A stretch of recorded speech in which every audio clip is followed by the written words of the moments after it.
alla sheeka aan soo wada adagayay labadii qof maxaa kala qabsaday ilaa iyo xaajadoodu gaadhay. horta waxaan idin hayaa sheeko khatar ah. maantay asxaabtaydii la oran jiray titogaris qayb ka mida gaarigaan soo saarsaday, facebooker qaar ka mida gaarigaan soo saarsaday, kuwa youtuber qaar ka mida waxaa soo saarsaday gaarigaasaa ii raran waa ii jeedaan. sheeko khatara ayaan idinka sheekaynayaa. sheekadani sheeko inaba caadiya ma ahan. abboyaalo ha qoslina, hadeerba waa idiin sheega ha igu qoslina, hadeerba waa idiin sheega ha qoslina, hadeerba waad ogtihiin ha qoslina, hadeerba ha qoslina. dadow way maqlaysaan, dadow way maqlaysaan channelka.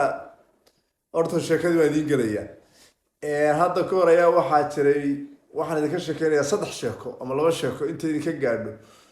sheekada koowaad baan idiin soo hormarinayaa. waxaa jiray beri dadku ahaa dad danyaro oo adduunka aan dhaqaale ka jirin ayaa waxaa isu yimid nin iyo naag ayaa isguursaday. dadkii la oran jiray midgaha xilli hore markay isguursadeen ayay waxay degeen meel miyiya. dabadeed reere waxay kasoo kaxaysteen 2 neef oo ariya. 2dii neef oo ariga ahaa ayaa midba habeen lagu casheeyey. maalinkii islaantuna uur yar bay yeelatay.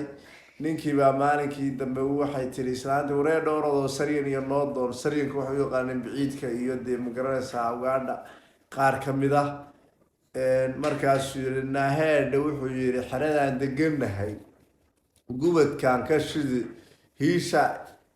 hiishaan ururin doono, gubadkaan ka shidi doono, roobka da'i doona, haddii ilaahay cawskii cayada ka bixi doonta, saryanka daaqi doona, naasubigiisa kabo buu yiri. saytowranu kaban may adigu kabo, sirnaa kabo, sitira adigu kab may adigu ii kabo, naa kabo sita adigu ii kabo, suireenaa hadalkaan ugu soo celi.